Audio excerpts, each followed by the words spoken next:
네, 반갑습니다. 한국사회 해설의 품격남사학도 해품사입니다. 오늘은 고려시대를 다룰 예정인데 지난 고대사가 아마 제가 보기에는 조선시대사랑 더불어서 가장 양이 많을 거고, 고려시대사는 제가 보기에는 앞으로 다룰 총 6강 중에서 제일 쉬울 겁니다. 왜냐면 고려시대가 그래도 가장 다른 시기에 비해서는 그래도 유형이 좀 고정된 편이에요. 고정적인 편.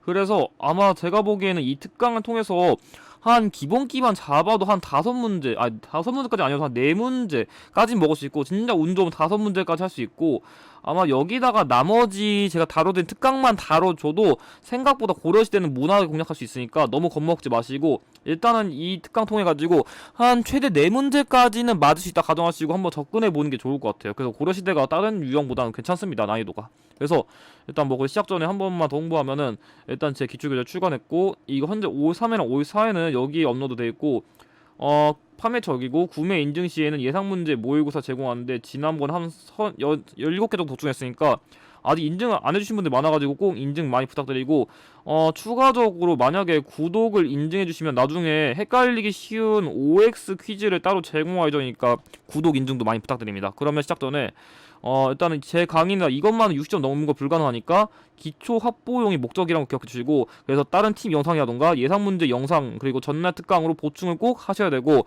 일단은 최대한 어려운 유형이라던가 출제율 낮은 유형, 그리고 키워드 같은 건 최대한 배제했으니까 그런 것들은 여러분들이 다른 강의 통해서 보충해 주셔야 되고, 가장 중요한 키워드는 빨간색으로 표시했고, 특히 별표가 3개 이상 된 거는 사실상 기출에서 90% 이상 출제된 거고, 4급을 준비하신 분 봐도 되는데, 일단은 예상 문제 기본편 영상을 꼭 병행해 주시고, 일단 PPT는 추후 정규교재 제작에 활용할 예정이라 원본 제공 안 되고요. 키워드 저격 특강의 내용을 바탕으로 구성했기 때문에 내용이 유사한 부분이 많을 텐데 조금 더 쉽게 난이도 낮췄고, 모든 유형 관련 사료가 있는 기출을 활용할 예정이고, 그나마 가장 필요한 유형을 위주로 배치했으니까 이 유형까지 여러분들이 힘들다고 하시면은 시험 못 보십니다. 그거 염두해 주시고, 마지막으로 무조건 수험생 스스로 키워드를 반복적으로 암기 및 복습을 해주셔야 머릿속에 남습니다. 그래서 어떻게든 최대한 지금 제시해드린 것과도 빠르게 짚고 넘어가시기 바랍니다. 그러면 오늘 다룰 유형은 이건데, 제가 보기에는 그나마 지금 제일 중요한 건 이 고려시대 전기왕이라,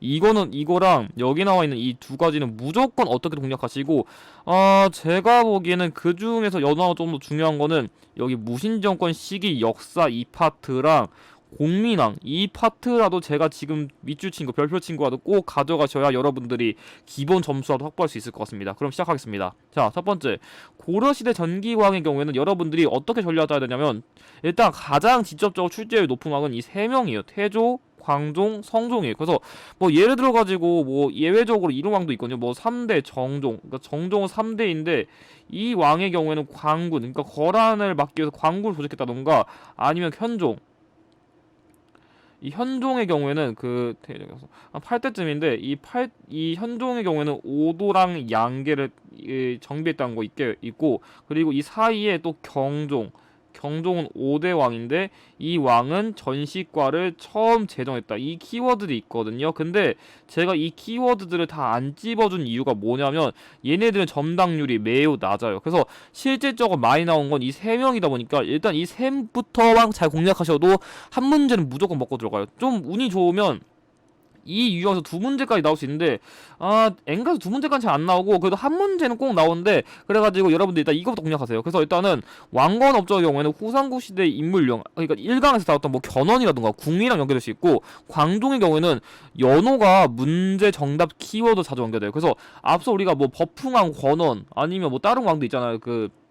그런 왕들도 연호가 있는데, 일단 특히 광종이 연호 키워드가 다른 왕에서 비해서 가장 직접적인 출제율이 높아요. 그러니까 여러 시기에 다 통틀어서 고려시대 광종이 연호 키워드가 정말 많이 나오니까 무조건 공략하시고, 성종의 경우에는 숫자랑 지방정책과 관련된 키워드가 많다는 것을 기억하시면 풀이에 도움이 됩니다. 그럼 어떤 키워드가 나오냐? 왕건의 경우에는 일단 이 경순왕 이름이 김부인데, 이 김부를 사신관으로 임명했다 해가지고, 그러니까 사신관이란 건 일종의 그 특정 지방에다가 약간 지금을 치면 약간 도지사처럼 뭔가 지방관 같은 거를 유력자 그런 인물들 세웠다고 생각하면 돼요. 그리고 기인제도라는 거는 일종의 그 호족의 그 자제들을 가족들에게 인질로 잡은 게 기인제도예요. 그래서 이런 식으로 당시에 호족들을 견제했다는 것을 여러분들이 기억해 주시면 좋고, 특히 이 왕건 시기에는 그 발의 유민을 수용했는데, 이 대광현이라는 인물이 그 발의 왕족이에요. 그래서 이 발의 유민을 수용했는데, 이 발에는 거란에 의해서 멸망했거든요. 그러니까 이 발에는 거란에 의해서 멸망해 버려가지고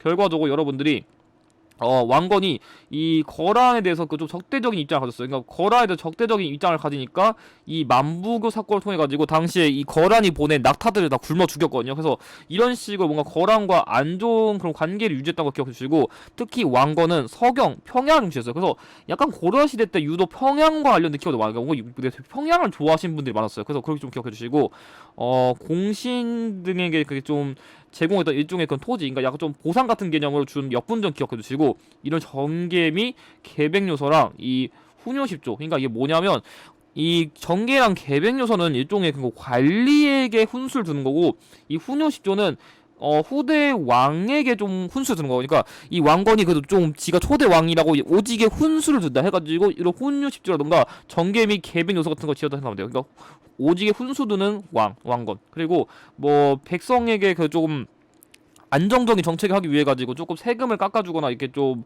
당시에 뭔가 좀 빈민을 구제하는 그런 흑창 같은 것도 운영했고, 이 왕의 연호인 천수 기억해 두시고, 마지막으로 이 인물이 결과적으로 후삼국 시대를 통일하면서 고려를 건국했습니다. 그래서 이걸 근데 그래서 왕건이 제일 어렵고, 광종이랑 성종은 그나마 포인트가 쉬워요. 일단 광종 때는 이 과거제랑 이 쌍기를 먼저 기억해 주세요. 그러니까 이 후주의 쌍기가 과거제 건의해가지고 이제 관리 임용제도 만들었고, 특히 관리의 공복을 제정하면서 이제 호족들을 이제 본격적인 관리 체제로 편입시킨 게 광종이고요. 특히 좀 왕권 강화를 위해 가지고 좀 광덕이나 중풍 같은 연을 사용해서 좀 자신의 그런 위시를 그런 게 좀 강조한 것도 있고, 특히 노비 안건법 통해 가지고 억울하게 노비가 된 자들의 양인을 해방시켜서 그 호족들의 그런 권력을 뺏었어요. 그리고 성종의 경우에는 이런 식으로 일단 화폐를 처음 만들었어요. 근데 이 건원중복 철저이라는 거 좀 기억해 두시고, 이 왕시기에는 아까 말했듯이 이런 경학박사, 의학박사처럼 뭔가 좀 높은 관직들에게 좀 그 지방에 파견해가지고 좀 지원했었고, 외관, 지방관, 그리고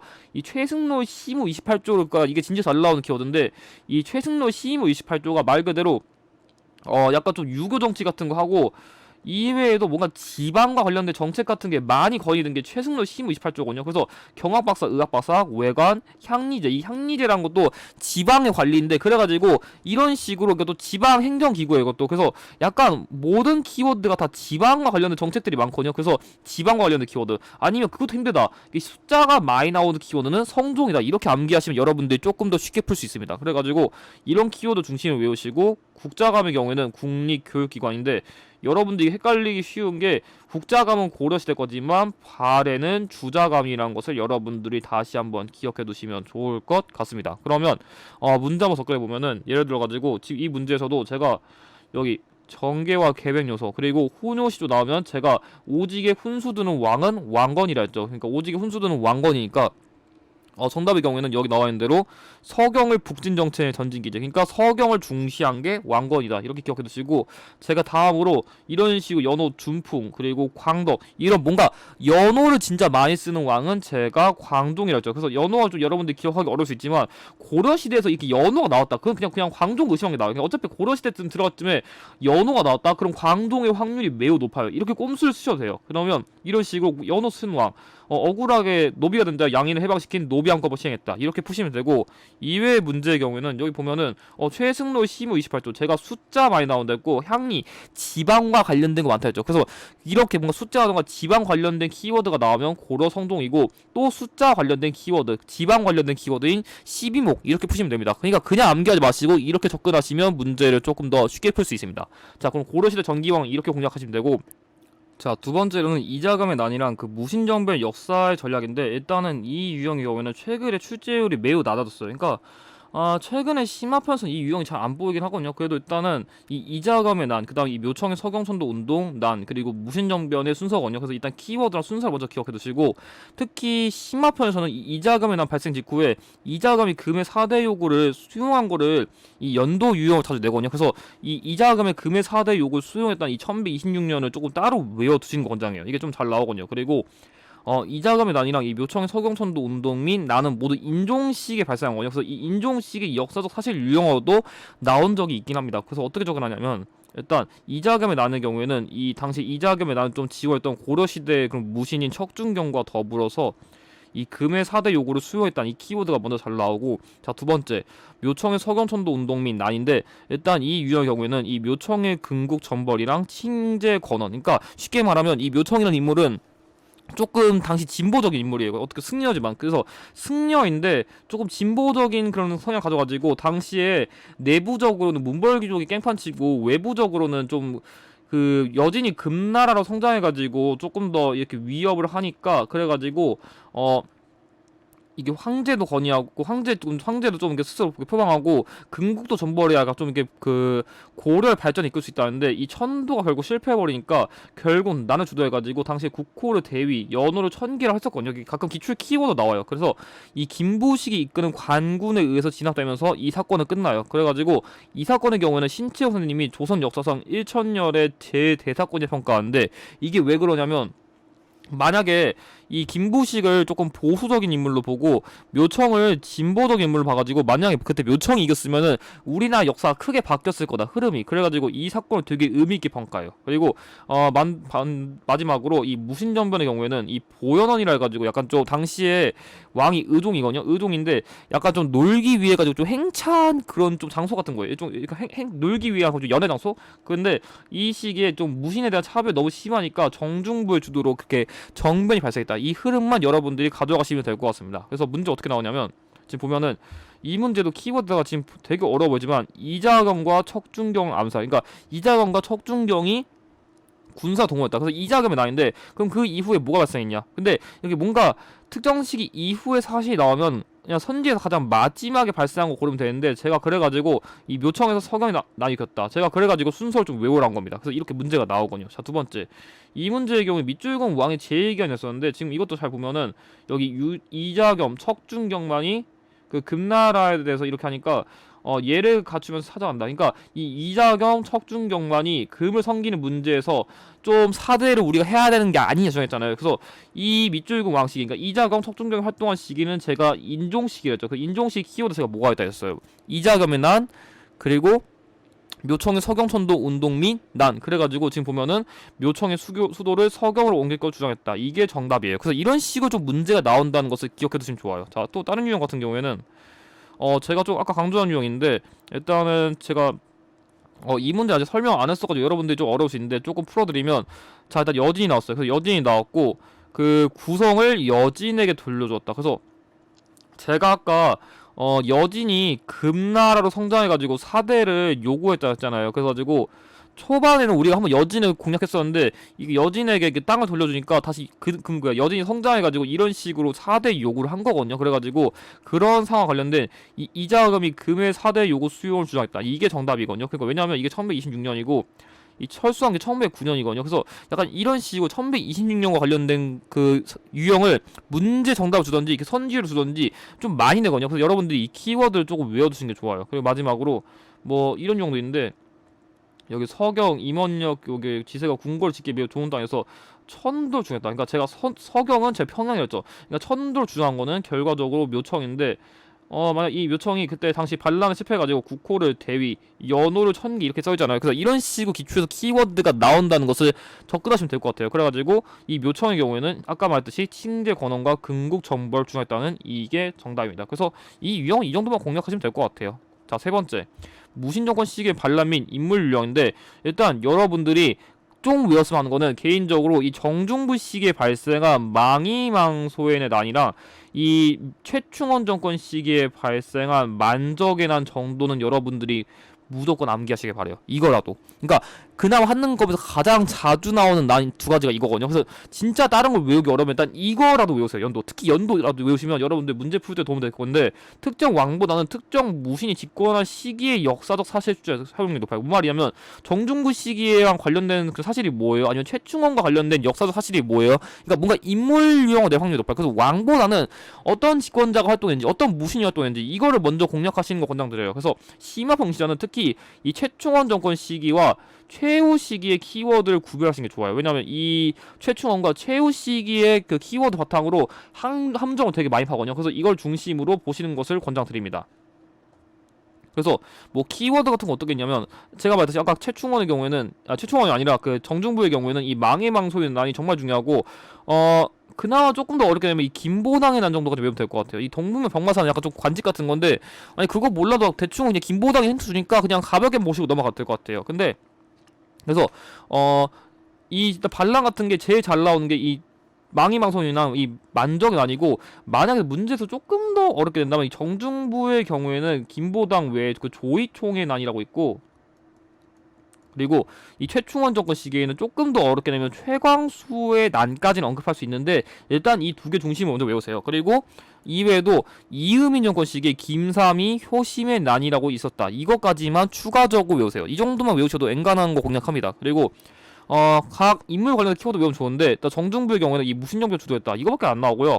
최충원의 경우에 이 두 가지 외웁시다. 이 교정도감. 그러니까 이 교정도감은 이 최충원이 그 정치를 그 장악하기 위해서 만든 그런 정치 권력 기구예요. 그래서 일단 이 교정도감에서 그 권력 기구의 수장인 교정별감을 담당했다, 이 키워드가 잘 나오고, 그 다음에 봉사십조. 이 봉사십조가 이 명종에게 그 이음이는 성깔이 안 좋으니까 좀 이런 식으로 정치를 개혁해야 됩니다, 그렇게 주장한 거거든요. 그래서 이 봉사십조를 명종에 건의했다. 이게 진짜 잘 나와요. 그리고 최후의 경우에는 이 강화도를 선도했다. 그래서 당시 몽골에게 대항하기 위해 가지고 강화도를 선도했다. 이 키워드가 잘 나오고, 특히 이 정방 설치가 진짜 출제율이 높아요. 특히 그래서 이 최후는 이 강화도 선도랑 정방을 필수적으로 외워두시고, 이외에도 삼별초의 기원이 야별초, 그러니까 밤에 지키는 그런 군사가 조직, 그러니까 밤에 무신들 지키기 위해서 만든 그런 군사 조직, 이거를 여러분들이 외워두시면 좋을 것 같습니다. 그럼 문제가 어떻게 나오냐?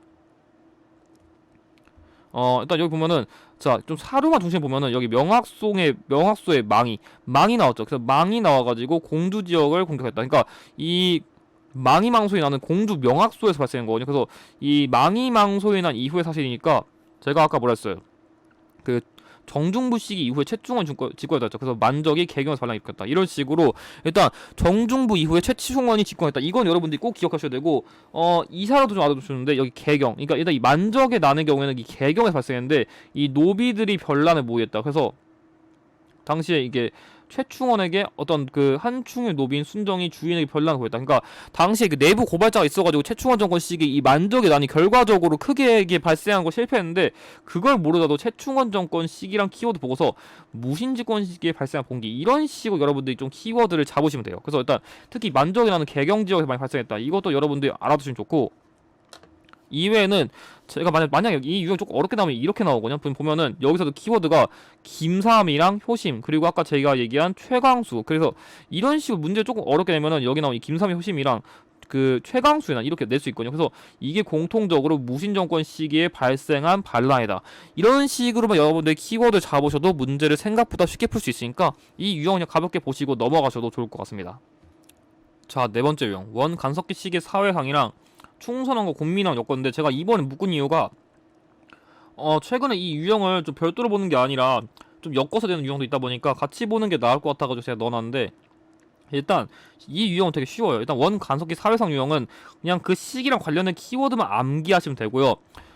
그리고 왕 유형의 경우에는 솔직히 충선왕에 비해서는 공민왕의 출제율이 매우 높아요. 그러니까 솔직히 충선왕은 최근 와서 다시 나오긴 했는데, 솔직히 충성왕 웹방에는 공민왕을 더 압도적으로 내다보니까 여러분들이 좀 참고해주시고, 특히 조금 어려운 키워드인데, 이 이임을 초청한 시기의 왕은 공민왕이 아니라 우왕이니까 이것만 좀 여러분들이 함정으로 가져가시면 될 것 같아요. 그래서 문제가 어떻게 나오냐면, 일단은 원 간섭기 시기 키워드로는 이런 식으로 당시 중서문화성과 상서성을 합쳐가지고 첨의부를 격화시켰고, 도병마사를 도평의사사로 개칭했고, 충땡왕, 뭐 충렬왕, 충수광, 충해왕, 이런 왕들 언급되면 원 간섭기입니다. 자, 두 번째, 이 결혼도감을 만들어가지고 당시에 원나라하게 이게 젊은 여자들 끌고 왔었고, 당시에 그 뭔가 기철이라는 대표적인 검문세족이 활동을 했었고, 이런 다루가치라는 그런 감찰 관리, 그러니까 좀 어떻게 보면 간섭 같은 거 많이 했던 관리예요. 그리고 변발 및 호복, 그러니까 약간 오랑캐시 복장이랑 머리를 이렇게 뒤로 따는 그런 식의 그런 풍습이 유행했었고, 응방이라 해가지고 당시 원나라 사람들 위해가지고 매를 많이 징발하기도 했었고, 특히 정동행성이라 해가지고 일본 원정 기구도 만들었었는데, 당시에 활동했던 대표적인 고려시대 장수가 김방경입니다. 그래서 이 인물 좀 따로 외워두시고, 특히 이 쌍성총관부, 뭐 다시 뭐 동령부, 탐라총관부 이런 걸 둬가지고 좀 이렇게 감찰을 하기 위해서 만든 기구 같은 것도 있었고, 뭔가 땡땡 대장공주 이런 거 있으면 또 원 간섭기입니다. 뭐 그래가지고 대표적으로 뭐 제국대장공주라고 뭐 충녀랑의 아내가 있는데, 그래가지고 이런 식으로 뭔가 땡땡 대장공주가 나오면 일단 원 간섭기를 의심하면 됩니다. 자, 두 번째, 충선왕과 곤민왕의 경우에는 솔직히 충선왕은 이 만권당이라는 그런 기구에서 이재현이라는 인물이 원나라 학사들과 교류했다는 이 키워드가 거의 출제율이 90%예요. 뭐 충선왕 키워드 다른 걸로 뭐 사림원이나 뭐 인사행정기구 이런 것도 있는데, 그러니까 엔간에서는 이 만권당에서 이재현이 원나라 학사들과 교류했다 이 키워드가 거의 나옵니다. 그래서 이 사림원의 키워드 최근 나왔으니까 가볍게만 보시고, 곤민왕의 경우에는 반대로 이런 기철, 그러니까 권문세족 수청했고, 자신의 아내인 노국대장 공주가 은근 언급되고요. 이런 변발 및 호보 폐지, 그러니까 아까 했던 것들 다 폐지하고 없애버린 게 다 곤민왕 보면 돼. 그러니까 이 원 가속기가 이랬다면 이 시기에는 이게 정동에서 다 폐지하고, 얘가 좀 패당인 거 다 폐지하고, 쌍성총관부 수복하고, 이런 식으로 아까 그 뭐야 격화된 거 다시 복구하고, 이런 식으로 뭔가 앞서 원 간섭기 했던 걸 다시 원래로 돌렸다. 그럼 싹 다 곤민왕이에요. 그래서 이거랑 이거를 그냥 여러분들이 그냥 반대로 외우시면 풀 수 있어요. 그러니까 너무 어렵게 외울 필요가 없어요. 그냥 이거에서 이렇게 개편됐다. 그럼 싹 다 곤민왕입니다. 그리고 특히 이 전민 변정도감이라 해가지고 당시 신돈이랑 승려가 억울하게 권문세족에게 토지를 빼앗긴 거 다시 돌려주는 그런 기구 같은 걸 만들었거든요. 그래가지고 이런 키워드가 나온다고 생각하시면 됩니다. 그럼 문제에서 어떻게 나오냐? 자, 이런 식으로, 자, 지금 읽어보면 여기서 첨의부, 제가 벌써 첨의부는 중서문화성과 삼서성을 합쳐가지고 격화했다 했죠. 그럼 이 시기의 사실이 뭐가 있냐? 여기 나와있는 다루가치란 감찰관, 제가 그런 감시하는 게 있다 했죠. 그게 정답이고, 이 문제의 경우에도 제가 아까 강조한 이 원나라 공주, 그러니까 원나라 나왔으면 또 원 간섭기인데, 땡땡 대장공주 이런 거 나오면 또 원 간섭기를 할 거야. 이거 정동행 중서성, 그러니까 정동행 성도 나오면 원 간섭기잖아요. 그럼 키워드 뭐가 있어요? 여기 보면은 결혼도감을 통해서 공녀 징발했다. 맞고요. 유효사가 삼국사기, 이건 좀 이전이고, 병발과 호복이 유행했다. 맞아요. 그런 식으로, 이런 식으로 원 간섭기 사회상은 유형이 이렇게 나오니까 참고하시면 되고, 그 다음으로 저기 충선왕을 수행하면서 중국에 지어갔다 왔다. 제가 그래서 충선왕 시기에 활동한 인물이 대표적으로 누가 있다 했어요. 이게 이재현이죠. 그래서 약간 좀 이런 식으로 꼼수를 쓰셔도 되고, 충선왕 시기에 활동한 이재현은 만권당에서 원의 학자들과 교류했다는 이게 정답이고, 이 문제의 경우에는 변발하고 호복을 하고 있었는데, 이 인물이 여기 이현종이랑 관리해가지고 이걸 하지 말라니까 즉시 변발 풀어버렸다. 그러니까 변발 및 호복 같은 걸 폐지한 왕이 시작한 게 뭐냐? 공민왕이라고 하잖아요. 공민왕. 그러면 공민왕은 아까 뭐라 했어요? 제가 원 간섭기 관련된 기구를 다 폐지하고 없애버렸다. 그런 거니까 정동행성 이문소를 폐지했다. 이게 정답입니다. 그래서 공민왕 유형은 생각보다 한 2, 3회 한 번씩 나오다 보니까 여러분들이 솔직히 제가 보기에는 이 중에서 가장 먼저 공략해야 되는 건 공민왕이에요. 그래서 공민왕 가장 출제율이 높으니까 이 왕은 어떻게든 꼭 공략하시길 바랍니다. 자, 다섯 번째 유형은 고려시대 정치기구 유형인데, 이 유형 경우는 솔직히 말하면 여러분들이 빠르게 공략하고 싶으면 이것만 합시다. 도병마사랑 어사대만 공략하세요. 얘네들이 제일 직접적인 출제율이 높아요. 그래서 정말 시간이 없다, 이거라도 공략하세요. 그럼 문제 풀 수 있습니다. 그리고 여러분들이 고려시대 3사랑 조선시대 3사 헷갈린 거 많은데, 이 조선시대 3사는 사헌부, 사관원, 홍문관인데, 이 고려시대 3사는 회계 역할을 담당했다. 이것만 여러분들이 좀 구별하시면 좋을 것 같아요. 이게 생각보다 시기 넘어가서 이런 키워드 많이 헷갈려 하니까.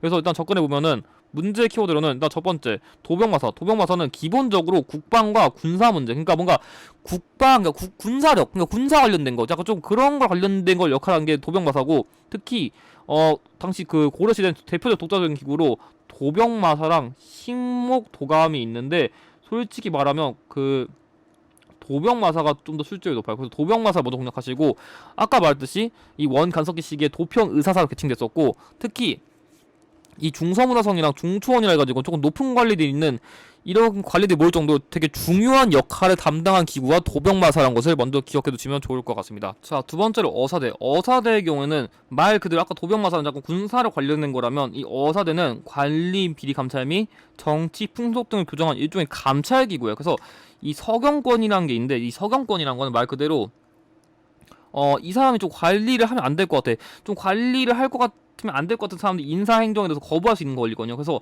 약간 당시에 관리의 비리 감찰이던가, 진짜 이 나쁜 사람 들으면 안 돼 하는 좀 그런 감찰적 역할을 담당한 게 어사대예요. 그러니까 좀 정치를 알맞게 할 수 있도록 좀 인물들을 관리한 거. 그래서 이 중서문화성의 낭상께 대간을 불렸는데, 이 대간이 당시의 감찰의 역할을 했던 대표적인 그런 직책이거든요. 그래가지고 여러분들이 도병마사랑 어사대가 어떤 역할을 했는지 이걸 좀 구별하시면 좋을 것 같아요. 그리고 마지막으로 중서문화상의 경우에는 국정을 총괄한 기구예요. 약간 좀 지금을 치면 약간 조금 청와대처럼 뭔가 좀 그 행정력에서 정말 우선기고, 이 중서문화성의 수장인 이 문화시중을 여러분들이 좀 따로 외워두시면 좋을 것 같아요. 그래서 문제의 경우에는 이런 식으로 일단 고려시대 독자적인 정치기구고, 자 아까 말했듯이 중서문화성과 중초원의 고위관료, 그리고 제가 강조한 국방 및 군사 문제 논의한 거는 도병마사라 했었고, 자 여기 제가 뭐라 했어요? 대간 나오죠. 대간. 그리고 이 중서문화성의 대간 낭사와 함께 이 기구의 관리가 이게 상당했다. 그러면 이거 나오면 제가 어사대라고 했는데, 그래서 대간이라는 키워드가 정말 중요해요. 그래서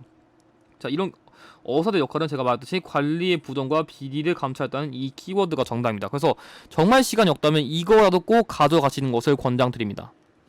자 그럼 여섯 번째 주제로는 고려시대 경제 유형인데, 솔직히 저한테 배웠으면 이 고려시대 경제 유형은 무조건 10초 안에 풀 수 있습니다. 왜 그러냐면 일단 화폐, 무역항, 경시서만 암기하시더라도 문제를 90% 가까이 풀이할 수 있고요. 특히 10번대 유형에서 경제 유형 숫자면은 고려시대 확률이 매우 높아요. 그러니까 만약 뭐 15번에서 이 시기 경제 사실 뭔가 그럼 고려시대 확률이 높거든요. 그러면 제가 제시하는 키워드 6개만 대입하면은 앵간한 문제 풀립니다. 그래서 문제 키워드 모르더라도 정답 키워드만 아시더라도 풀 수 있거든요. 그래서 일단 건원중보는 성종시기, 그리고 해동통보 및 활구는 숙종시기에 만들었던 거 주의하시고, 특히 건원중보는 철전, 해동통보는 동전이란 것만 주의하시고, 특히 최근에는 전시과의 변천 과정 자체는 깊게 출제하지 않는 경향이 좀 있어요. 그래서 뭐 시정전시과, 뭐 개정전시과, 경림전시과 있는데 상급 수제도 이거 그냥 버립시다. 어차피 최근에 잘 나오지도 않고 이거 외울 시간에 그냥 다른 거 외우시는 거 권장드려요. 그래서 문제 어떻게 나오냐면 일단은 제가 강조하는 키워드인 이 권원중보, 해동통보, 활구, 그리고 병남도, 예성강, 그리고 경시서까지만 외웁시다. 이 6개 외우면 문제 90% 풀려요. 근데 만약 내가 좀 불안하다 그러면 이 관영상점이라는 키워드, 그리고 그 목화, 그러니까 원나라에서 그 목화를 가져온 문익점, 그리고 전지와 시지를 지급한 전시과. 이 전지라는 거는 말 그대로 수조권, 그러니까 여기 나온 그 땅에서 나온 그런 뭔가 세금 같은 걸 내가 직접 얻을 수 있는 전지랑 땔감을 얻을 수 있는 시지를 지급한 게 전시과고, 그리고 화폐 주조 기구인 주전도감까지 여러분들이 좀 외워두시면 좋을 것 같아요. 그래서 이 키워드 나오고, 가끔씩 고려 수종 유형을 연계하기 위해서 이 화폐, 아까 언급한 해동통보랑 활구, 그리고 주전도감, 윤관, 의천 등을 연계할 수 있는데, 왜냐면 이 인물들이 별무만 창설이라던가 아니면 그 화폐주주 권유해가지고 약간 좀 숙종이랑 연결된 키워드가 많거든요. 근데 만약 이 고려 숙종 키워드가 나오면 여러분들에게 조금 더 알아두면 좋을 만한 키워드가 이 서족포라는 키워드랑 그 남경에다가 궁궐을 세웠다, 이런 키워드가 추가로 나올 수 있으니까 그냥 가볍게만 보시고 넘어가시길 바래요. 그러면 문제 어떻게 나오냐, 제가 뭐라 했어요. 자 10번대에서 경제가 나오면 고려시대를 의심하죠. 그럼 6가지 키워드: 권원중보, 해동통보, 활구, 병난도, 예성강, 경시서. 정답 여기서 이게 나왔네요. 전지와 시지가 지급했다, 이게 나왔네요. 오랜만에 전시가 나왔는데 앵간한 문제에선 여기 보면은 자 이 문제도 경제정책이니까 자 아까 제가 대입한 이 해동통보 이런 식으로 찍으면 돼요. 그래서 앵간한 유형은 다 제가 제시한 이 빨간 줄에 나온 키워드 다 공략되니까 고려시대 경제는 제발 어렵게 외우지 마세요. 그냥 빨리 풀고 넘어가세요. 뭐 여기에서도 사실 문제 키워드는 여기 활구라던가 아니면 해동통 뭐 이런 거 보고서 고려시대 찍는 건데, 그걸 모르더라도 사실 여기 윤관의 건의 받아들여서 별명 상소했다, 이게 숙종식이지만 앵간에서는 그 고려시대 경제 유형은 키워드가 그만 고정적이니까 그냥 제가 제시한 이 6가지만 빨리 외우시고 다른 유형을 조금 더 많이 공략하시는 것을 권장드립니다.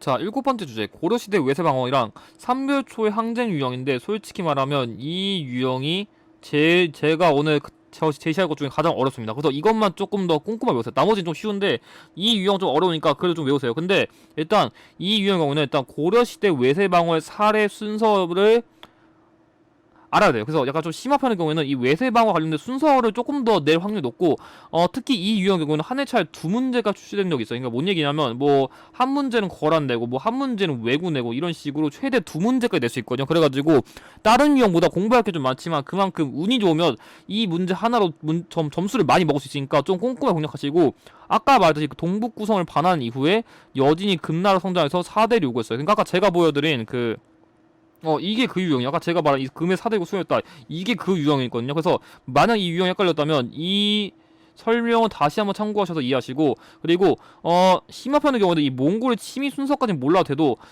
어떤 게 있는지는 모두 암기하셔야 돼요. 특히 강강찬의 귀주 대첩이랑 몽골의 침입 막은 박서의 그 귀주성 전투를 절대 헷갈리시면 안 돼요. 그래서 여러분들 이걸 제일 많이 헷갈려 보니까 강강찬의 귀주 대첩이랑 박서의 귀주성 전투를 절대 헷갈리지 않으시기 바라고, 특히 외구의 침입 순서 역시 암기할 필요는 없지만 전투랑 인물은 매칭해서 암기하실 필요가 있습니다. 그럼 어떻게 나오냐면, 자, 이런 식으로 거란의 경우에는 일단 1차 강동 6주, 그러니까 이 서희가 소손령과 외교談判을 걸어가지고 이 강동 6주를 획득했다는 걸 기억해 두시고, 2차의 경우에는 이 강조의 정변을 계기로 당시에 목종을 폐위하고 이 2차 때 왕이 현종이거든요. 그러니까 현종을 즉위시켜가지고 니네 나쁜 놈들 니네 혼내주겠다면서 쳐들어갔는데 이 양규가 흥화진 등에서 방어했다. 이걸 기억해 두시고, 3차의 경우에는 강강찬, 이 강강찬이 소비압이 그 대군을 이끈 거를 귀주에서 방어했다. 이걸 기억해주세요. 그리고 이외의 키워드는 거란을 막기 위해서 관군을 조직했다는 키워드랑 이 거란을 방어를 염하기 위해서 초조대장경을 만들었다. 이걸 기억해두시고, 1차는 성종, 2, 3차는 현종시기에 발생했다. 이걸 중심으로 외우세요. 자, 두 번째, 여진의 경우에는 이 윤관의 별만이 제일 중요한데 심화편의 경우 조금 더 어렵게 되게 해서 이 신기군, 신보군, 항마군, 그러니까 기병, 보병, 승병 이게 언급돼요. 그러니까 이게 별만의 구성이거든요. 그래서 이 키워드를 여러분들이 좀 추가적으로 외워두시고, 이때 당시에 그러니까 이 별무관을 건의한 건 수종식인데 이 여진을 몰아내고 동북 구성을 쌓은 건 예종식이니까 이것만 좀 추가적으로 알아두시고, 이외에는 몽골의 경우는 1차 박서 귀주성, 그리고 2차 때는 김윤호가 처인성에서 그 살리타를 사살했다. 이걸 기억해두시고, 3차 때는 황룡사 구축목달 소실되고, 4차는 특별히 언급될 만한 게 없어가지고 제가 안 쓴 거예요. 그냥 4차는 제외하시고, 5차는 김윤호가 충주성에서 방어했었고, 6차 때는 충주 다인투도 좀 있었는데, 그래가지고 다른 시기에 비해서 몽골이 제일 키워드가 많으니까 좀 추가적으로 주의에 당겨두시고, 관련 키워드로는 당시 몽골을 방어하기 위해서 강화도 선도했었고, 이 저고요 피살 사건이 몽골의 침입의 계기를 만든 거예요. 그래서 우리가 니네가 우리 사실 죽였어, 니네 혹수한다 이래가지고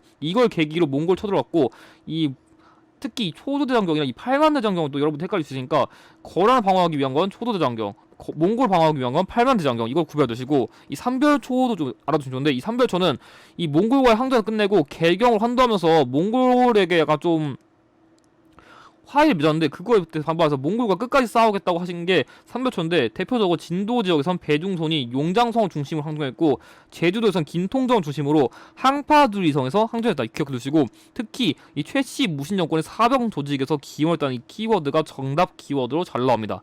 그리고 네 번째, 홍건적의 경우에는 솔직히 홍건적은 거의 출제된 적이 없어요. 그러니까 홍건적은 그냥 이 2차 침입 때 곤민왕이 안동 그 복주로 피난했다, 이것만 가볍게 보시고 넘어가세요. 거의 출제 안 돼요. 그래서 제가 보기에는 솔직히 말하면 얘네부터 먼저 외우세요. 얘네 거란, 여진, 몽골, 얘네 셋부터만 잘 외워도 여러분들 문제 무조건 먹고 들어가요. 그리고 마지막 외구의 경우에는 이 진포대첩, 최무선미, 화통도감, 그러니까 이 화통도감 만들어서 당시 화포를 개발해서 외구를 무질렀고, 이 홍산대첩 최영이랑 황산대첩 이성계를 여러분들 많이 헷갈려 하셨는데, 여러분들이 조금 쉽게 구별하기 위해서 이 이성계는 나중에 조선을 건국할 때 초대 왕이잖아요. 그러니까 이 이성계는 황제가 될 인물이니까 황산대첩이다. 이렇게 외우시는 것을 권장드립니다. 그럼 문제가 어떻게 나오냐? 문제의 경우에는 이런 식으로, 자, 소손령과 외교단파 봐서 강동 6조, 이건 거란 1차를 했죠. 자, 윤관, 여진은 두 번째. 그러니까 거란, 여진, 몽골, 홍건적, 외국 기억해두시고, 강강찬이 귀주에서 거란과 격퇴한 건 거란 3차니까 1차, 3차, 여진이니까 이렇게 푸시면 되고, 이 문제의 경우는 사료가 지금 되게 길지만 여러분들이 포인트만 잡으면 돼요. 자, 예종이 동쪽 오랑캐 정보를 알려한다. 그리고 여기 나와있는 여기다 신기군, 제가 신기군, 신보군, 항마군 나오면 제가 별무방과 관련된 키워드를 했죠. 그래서 별무방 관련된 키워드니까 여진을 정보하여 동북 구성 일대를 확보했다. 그래가지고 이런 식으로 푸시면 됩니다. 또 다른 문제 같은 경우에는 제가 일부러 좀 잘 나오는 키워드만 좀 찝어드린 건데, 지금 여기서도 제가 우리 사신 저고요 죽였다. 우리 사신 저고요를 죽인 게 바로 몽골 관련된 키워드였죠. 그래서 저고요 피살 관련된 몽골이니까, 자, 뭐 나머지 키워드는 다 맞아요. 뭐 강화도천도 맞고, 김윤호 맞고, 다인투소심이 맞고, 대장도감, 그러니까 팔만대장경도 맞는데, 화포를 이용해서 진포에서 대승 거둔 거, 진포 대첩은 제가 왜구라고 했으니까 틀렸고, 자, 그리고 개경환도 결정에 반발해가지고 이렇게 진도 등에서 활동한 인물은 제가 삼별추라 했는데, 그래서 삼별초 관련된 키워드로서 최씨 무신 정권의 군사적 기반이라는 이게 정답입니다. 그래서 고려시대 외세방어 유형은 매 기출마다 나오니까 조금 외우기 힘드시더라도 여러분들이 꼭 공략하셔야 한 문제 무조건 먹습니다. 힘드시더라도 이건 어떻게든 외우세요. 그리고 마지막으로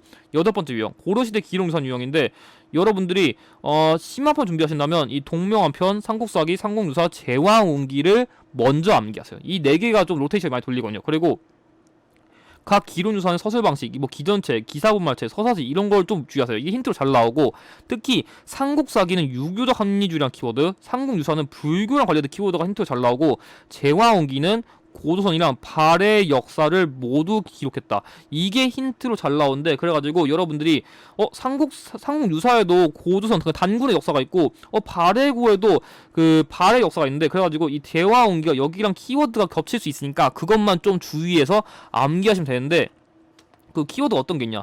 동명한편의 경우는 이규보라는 인물을 만들었는데 다른 책이랑 달리 고구려 계승의식 강조했고 서사시, 그러니까 서사시라는 것은 약간 로구나, 엿도다, 대단한 로구나, 약간 이런 것처럼 뭔가 특정 인물을 찬양하는 그런 뉘앙스를 가진 그런 약간 좀 형식이고요. 자, 두 번째, 삼국사기는 김부식이 만들었는데 기전체, 그러니까 기전체라는 거는 인물의 중요도에 따라서 이렇게 서술 방식이 나눈 건데 그래가지고 뭔가 본기, 열전, 지 같은 게 언급되면은 기전체 양식에서 약간 좀 이거마다 약간 좀 인물의 중요도에 따라서 이게 약간 스토리 나눈 거라 이게 기준점에 보면 돼요. 그리고 이거 김부식이 만들었고 유교적 합리주의를 반영했고 현존한 가장 오래된 역사서라는 의의가 있습니다. 그리고 추가적으로 이거는 왕명의 왕의 명령을 받아서 편찬했다. 당시 인종이 명령이야, 인종. 그래서 인종이 명령해서 만든 책이고 삼국유사는 이련이 만들었는데 기사분마체. 그러니까 기사분마체라는 거는 쉽게 말해가지고 이야기 중심이에요. 그러니까 사건 중심. 그러니까 사건을 중심으로 사건의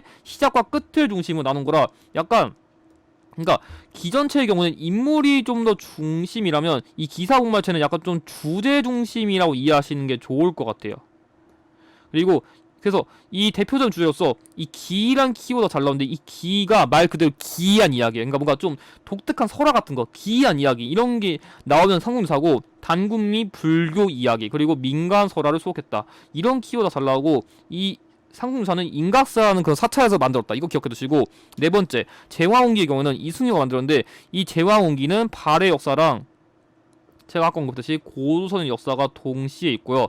중국과 한국 역사를 동등하게 인식하려 했었고 서사시 형식을 똑같이 가졌다는 걸 주의하세요. 그래서 만약 이런 식의 키워드 나온다. 그럼 다른 키워드 동시에 줄 테니까 그걸 갖다 구별하시면 됩니다. 자, 그리고 여러분들 이걸 좀 헷갈리기 쉬운데 직지심체조절은 청중덕사, 팔만대장경파는 합천 해인사에서 만들었고 팔만대장경파는 이 부처의 힘으로 몽골을 방어할 것 여부에 따른 키워드가 잘 나오고 지지심체 요절은 이 현존한 가장 오래된 금속 활자랑 이 지지심체 요절의 이거를 프랑스에서 발견하신 박병선 박사님을 힌트로 잘 줘요. 그래서 이 지지심체 요절과 팔만대장경은 또 공통적으로 유네스코 세계 기록유산으로 등재했다. 이 키워드가 또 정답 키워드 잘 나옵니다. 그럼 문제 어떻게 풀냐? 자, 보면은 자 왕명을 받아들여서 역사서 편찬했다. 그리고 본기, 연표, 지 이런 거 나오면 제가 뭐라 했어요? 이러면 삼국사기의 그 기전체 양식이라고 강조했으니까 삼국사기 키워드로서 여기 기전체 양식 그러니까 이걸 보고서 이렇게 풀어서 됩니다. 그래서 이걸 좀 여러분들 좀 기억해 두시고 자 여기서 이련이 편찬했다는 거랑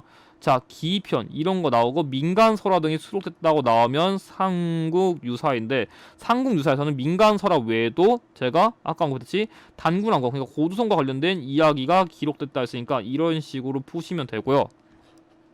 뭐 다른 문제 같은 경우에는 여기 보면은 좀 여러분 문제 어렵게 하면 이렇게 낼 수 있는데 자 여기 기편 나와있어요. 제가 기편 기이한 이야기 같은 거 언급했다 했으면 제가 삼국유사라 썼고 이거는 조금 이런 식으로 뭔가 로또다 있은 이런 거 한번 약간 좀 뚜렷이 중국과 구별되어 우리나라 역사가 있다 이런 식으로 포인트 잡으면 제왕운기인데 그래서 이게 조금 포인트가 어려웠어요. 그래서 약간 좀 중국과 우리나라 역사를 조금 비교하려는 그런 게 나오면 제왕운기라고 의심하고 삼국유사랑 제왕운기는 제가 초반에 강조했듯이 그 삼국유사랑 제왕운기 모두 고조선이랑 관련된 단군의 건국 이야기가 수록되어 있다. 이게 정답이고 마지막으로 이 문제 동명한표서 있죠. 동명한표는 이규보의 서적이라 했었고 고구려 계승의식을 강조했다 했었죠. 그래서 이런 식으로 문제를 푸시면 됩니다. 그래서 조금 다른 유형보다 이게 좀 어려울 수 있지만 그래도 이것만 외우시면 키워드 풀 수 있으니까 제가 강조한 키워드라도 꼭 암기하시길 바랍니다. 자 그럼 이것으로 고려시대 공략은 이것으로 마치겠습니다. 다음에는 조선시대 다룰 건데 조선시대는 솔직히 가장 필수적 유형을 다루기 어렵거든요. 그럼에도 제가 그나마 이거라도 꼭 외웠으면 좋겠다 싶은 것들만 일단 써놓을 테니까 잘 따라주시길 바랍니다. 그럼 이 강은 여기서 마치겠습니다. 이 영상의 내용이 도움이 되셨다면 좋아요와 구독을 부탁드립니다. 감사합니다.